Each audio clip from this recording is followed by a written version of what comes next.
Interlace your fingers. Now interlace them the other way. And just notice how it feels. Okay, now fold your arms. And now fold them the other way. A little bit more tricky, isn't it? Because interlacing our fingers and folding our arms are habits. They're automatic things we do. Anything that we practice enough will become a habit. And it's a brilliant skill. Being able to learn something and then set it as a habit actually enables us to learn and do so many things in our lives. I mean, imagine if you had to relearn tying your shoelaces every morning. You'd never leave the house. And learning to set habits also now enables us to do more than one thing at one time. Like when you learn to drive. Working the clutch pedal in your car initially takes all your concentration, but after you've practiced it enough, it becomes a habit, which leaves your brain free to focus on more important things when you're driving, like texting. But herein lies the problem, when good habits go bad. And habits, because they're unconscious, because they're automatic, enable us to have a lot of automatic, unconscious, unmindful actions and thoughts throughout the day. And habits are something we can get set in. We get set in our ways. And at worst, our habits can actually cause us and other people damage. But when you think about habits, often the thought is of just something small like teeth grinding or foot tapping. When somebody says, "I'm fine," and they're obviously not, that's a habit. We could write a long list of all our partners' annoying habits, but that's just kind of what makes them who they are, isn't it? It's what makes us human. Except, what if you're in the habit of hitting your kids when you lose your temper? What if your habit of snacking when you're not hungry is leading to obesity? What if you've got the tricky-to-shift family habit of racism? Then, yes, changing habits is important, not only to changing the quality of our own lives, but could actually have a real impact on the lives of people around us.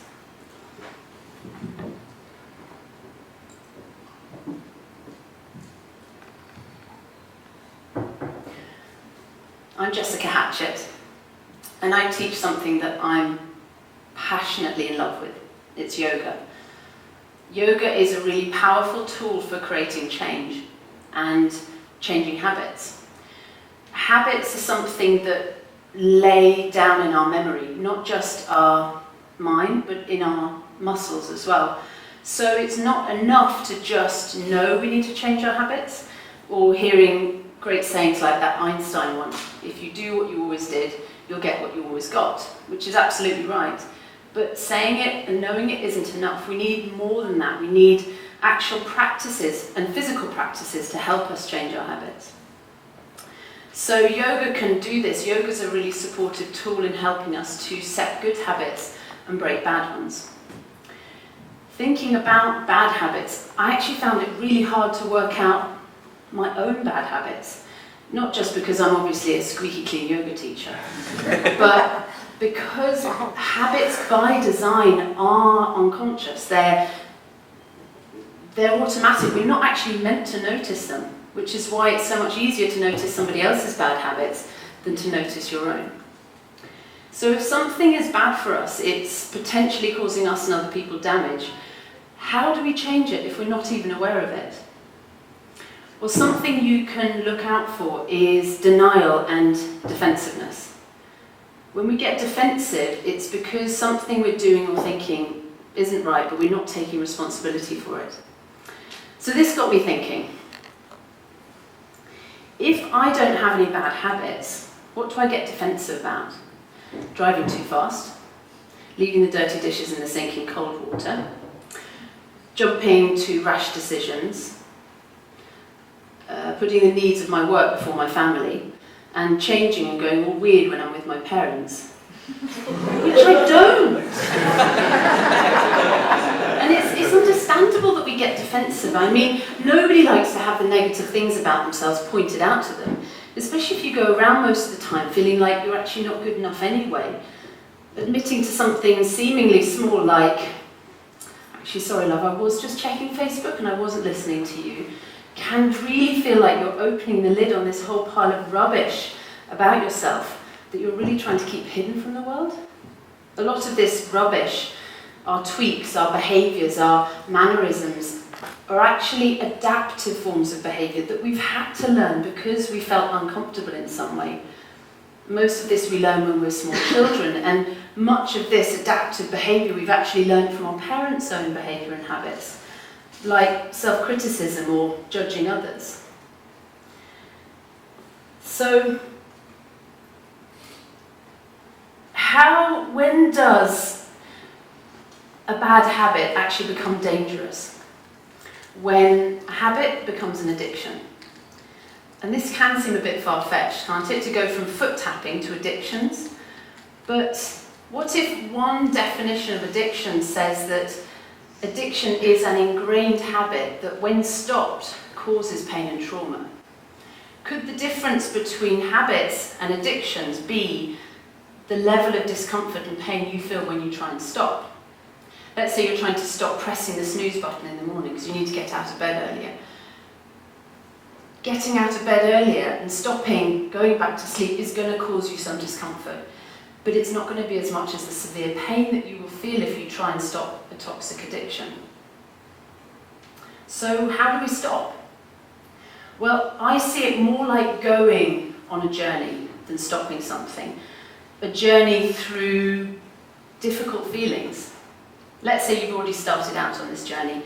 You've scaled the thorny fence of defence, and you've swum the murky waters of denial. And here you are, face to face with a limiting part of yourself, a habit that you really do want to change. Why at this point does it become a battle? And why in this battle do we so often lose? Well, remember when you folded your arms the other way, and how you maybe even had to look at what you were doing? Changing habits requires thought and attention, which is why we tend to slip back into our old habits when we're tired, stressed, sick, and we don't have much attention. Also, remember when you interlace your fingers the other way? Just do it again for me now. And keep your fingers in this other way for a little bit longer. People that I've asked to describe this sensation say that it feels a bit weird, a bit uncomfortable, not quite right. Even some people say it doesn't feel like their hand. What this tells us is that we identify with our habits. Whether they're good or bad for us, we feel more normal, more comfortable when we're in our habits. So just interlace your finger, interlace in the normal way again.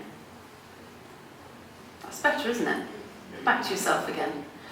So changing habits requires spending a period of time feeling abnormal, not feeling yourself, being out of your comfort zone. When I ask a group of students to twist themselves into a weird shape, something that they haven't done before, the look I often see on their faces is, and I know in that moment they're thinking, I don't do this. This isn't me. This feels really wrong. And that's just it. It does feel wrong. At first, it's not meant to feel right, because bringing yourself into different shapes, into positions that take your body out of its normal habits, out of its comfort zone, will physically help you to become more comfortable being out of your habits. And yoga isn't about getting the perfect shape. Yoga is about getting the experience that comes from being in the shape. And yoga, being a pure practice, is totally free from all ego and competition. Right?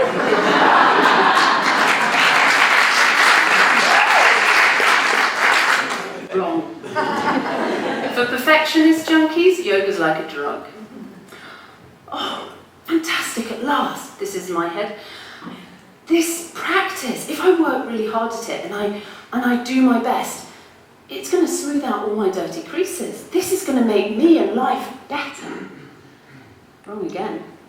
Yoga takes you on a journey, but it doesn't take you on a journey away from all your messy habits. Yoga takes you on a journey home, a return journey back to yourself through your habits. And this journey, this practice, helps you to learn to sit more comfortably beside your demons in this crazy, confusing, upsetting marketplace of life. So this practice involves a lot of letting go. Letting go of something that you might have identified with for years, something that, even if it's bad for you, has actually offered you comfort and support. Maybe letting go of a dream about yourself, something that you really felt you or life needed to be. And letting go isn't easy.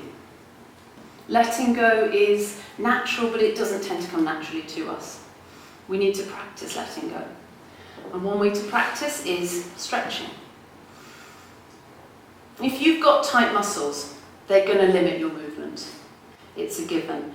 And if you want to have free range of movement, you need to stretch out these habitually tight fibres in your body.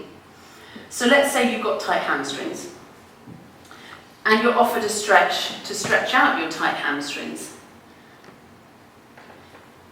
When you go into this stretch, you're going to learn to physically let go and emotionally let go, but you're also going to go on that journey through changing habits. Stage 1. Defensiveness and denial.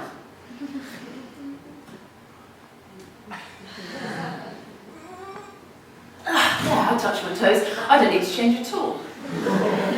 Until the teacher suggests that actually in this position we keep our back straight so that you can feel the stretch where it's tight in your legs and hips. And when you try that, you realise that you can't deny any longer that there is a part of you that's limited and needs to change. And with that realisation comes a whole bag of other difficult feelings. Number 1, or another one, embarrassment. Yeah, but if I stay like this, everyone can see how tight my hamstrings are and how limited I am and how much changing I've got to do. Disappointment and regret. Oh God, if I just started stretching 10 years ago, it wouldn't be this bad. Doubt. Even if I stretch for another 10 years, I can't imagine that it's going to get easier. Self-criticism because I'm rubbish. Comparing yourself to others. Everyone else seems to be having a really nice time in this room. I'm the only one that feels this bad. So, these are difficult feelings. They're uncomfortable feelings.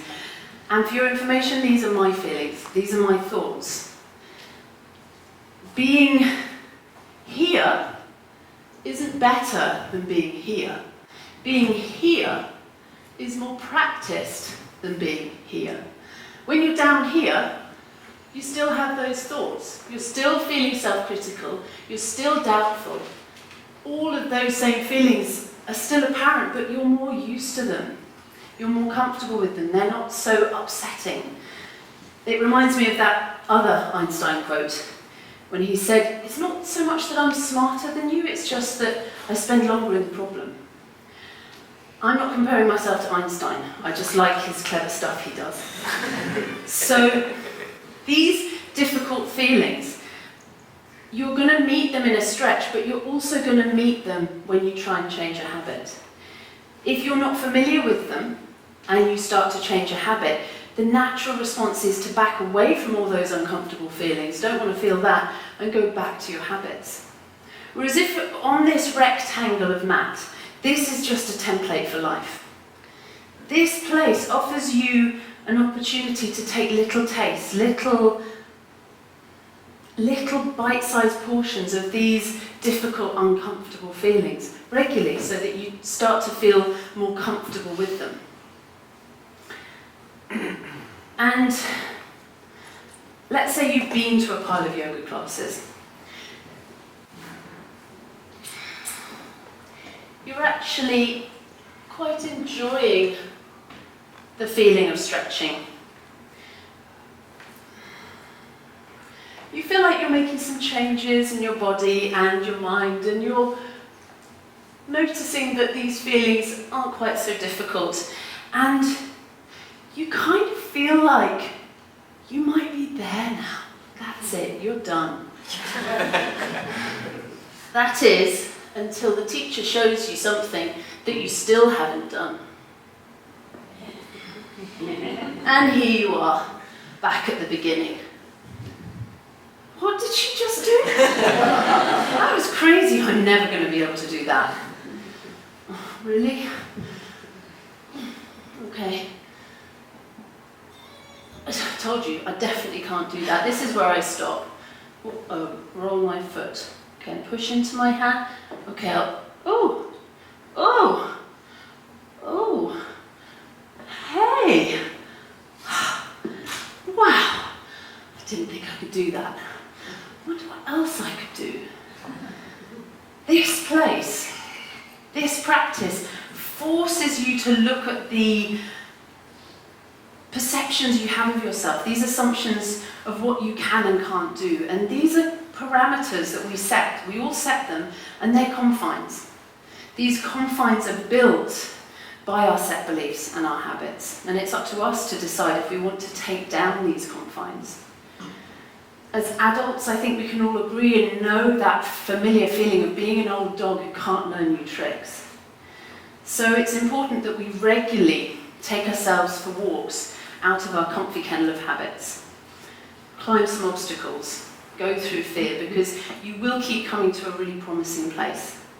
A place where instead of being limited by your habits, you're nourished by them. And this is why I think Aristotle was absolutely right when he said, if we are what we repeatedly do, excellence then is not an act, but a habit.